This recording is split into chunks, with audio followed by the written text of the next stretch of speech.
So now on board the vehicle, above the habitation door, you've got your main Swift control panel.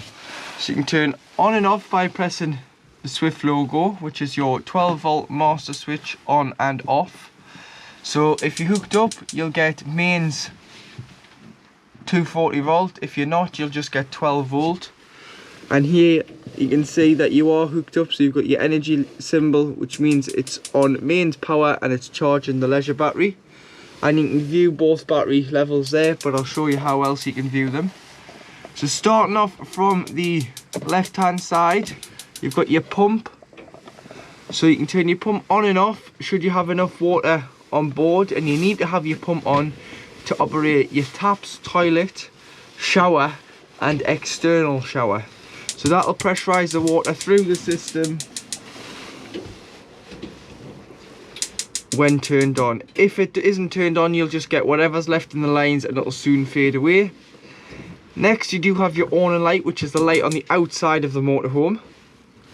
And then you've got your lights that are on the inside of the motorhome. So you've got your dimmer levels, the dimmer 1 and dimmer 2, so you can set them, change them, and you can turn them on and off.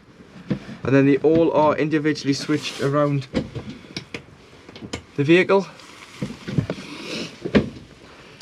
You've got power, so you can view your leisure battery reading, and you can see it's charging as it's got the charging symbol. Take the hookup out to get a true reading of your batteries, as on hookup it will give a false reading because your charger's then putting more power in. You've got your solar panel, which will go to sleep when the vehicle is hooked up, because hookup's bringing in a bigger voltage that the solar panel can't compete with. And then you've got your vehicle battery here as well. And you always want to make sure that your selected battery is your leisure. If that's ever your vehicle, change it back to your leisure, because then the motorhome is running off the van battery and not the leisure battery, which the leisure battery is designed to work the habitation area. You've got your water levels, so you can see that we've got 50% fresh water, 0 waste. And then down here you've got a few buttons. So you've got tank heaters, which you can turn on and off. So they'll put current through the water if it's potentially going to freeze overnight. You'd want to pop them on just so that the water does not freeze once the temperatures drop to sub-0 degrees overnight. The water isn't going to be frozen when you walk up. You've got level alerts, so once that goes so far down, it will beep the panel just to say it's time to refill, or when the waste is full, it's time to empty the waste. And you've got frost alerts, so when the control panel notices that it's dropped in temperature outside, it will give you a frost alert, which means that you either need to empty the water or you need to put your tank heaters on so that the water doesn't freeze. And then the last two buttons, you've got empty the fresh, confirm you want to empty it, empty the waste, confirm you want to empty that. And they are just 12 volt electric dumps on the waste and the fresh. You've got heating, which is through this panel here, but you can operate it through here, so you can adjust your temperature on here, and you can choose the energy. So you've got gas and electric, gas and electric on 2 kilowatts. So the 2 just means 1500 watts of electric, and gas, which is equivalent to 2 kilowatts and gas. And then you've got electric on 750 watts, 1 kilowatt, and electric on 1500 watts, 2 kilowatts. You can turn your water on and off, eco, hot or boost. So eco is 40 degrees and hot is 60 degrees if you're heating your water through there. But I'll show you how to do it through here, because you'll probably never use this way, you'll probably use it this way. You've got your radio, so you can turn your radio on from here.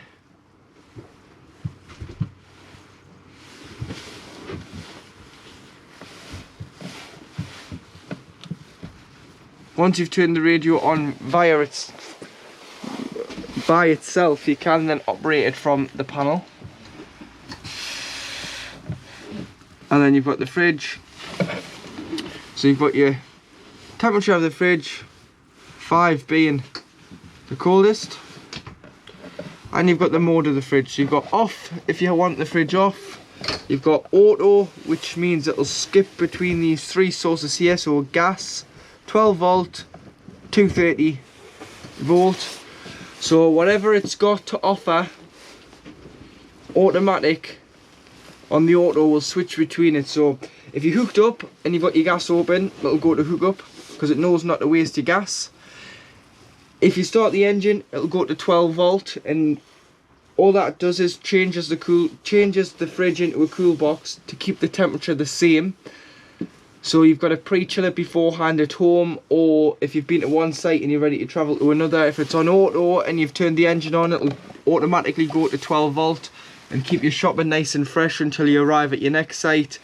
Or if you stop the engine, it'll go to gas. But please note, when the engine's switched off, it waits 20 minutes before lighting on gas, so you might just have to manually come in and just press gas. And you'd use gas if you were wild camping and had no other energy source available. But just leave it on auto, it'll do its own thing. But make sure that you turn it off, and then when you are finished with the fridge, just leave the door open to stop any mold and bacteria from forming in the fridge when not using the vehicle after you've cleaned it out.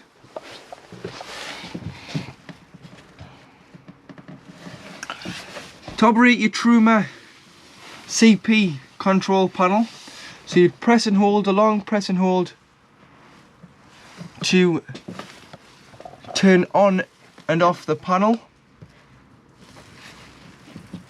If you press, you can get into the menu, and you'll notice in the top left hand corner you've got a motorhome with a thermometer. I know on the picture it looks like it's flickering, it's not, it's just this camera. So you can adjust the temperature of the vehicle from off all the way to 30 degrees, and that's the heat inside the motorhome. And then moving on, you've got your water, so make sure that your boiler's closed and you do have water on board. You can turn it from off to eco, which is 40 degrees of heat in that 10 litre water container, and your boiler. Hot, 60 degrees, and boost, which will turn off the heating and prioritise the water first. So we'll just say hot, 60 degrees of heat in your water. And then you've got your energy source, so whether it's gas if you're wild camping and you had no other means of heating the vehicle or the water. Mixture 1, which is 750 watts of electric and gas together. Mixture 2, which is 1500 watts of electric and gas together. So you'd use mix 2 in the winter when you're in desperate need of heating the water or heating the vehicle, so that you're not sitting in a cold vehicle. And you'd use that for the first 10-15 minutes, and then you want to turn it off mixture 2 because you wouldn't want to waste your gas any longer, and put it on it. You can put it onto electric. So you've got EL1, which is 750 watts of electric, and EL2, which is 1500 watts of electric. So normally on most sites you just use EL2, depending on what the amperage the site gives you. Press enter to save that, as you don't want to waste your gas. If you've paid for your site fees, use their electric. In the top right you've got the fan speed, so you've got eco, high or boost. So eco takes a smaller 12 volt feed and is a lot quieter on an evening if you're trying to sleep. High obviously uses a little bit more fan speed, so it's a little bit more louder, but it'll get the circulation of the heat around the van a lot quicker. And then boost is just flat out on the fan speed, the max it can be at, and it'll boost the heat around the vehicle. So for this we'll just say high, and then you do have a timer, so you can time it to come on and off. When the clocks go back and forth, you can adjust the time. And then should you get a warning triangle in the middle, you can go to the spanner setting in the bottom, which is your settings. go to reset, press preset, and it will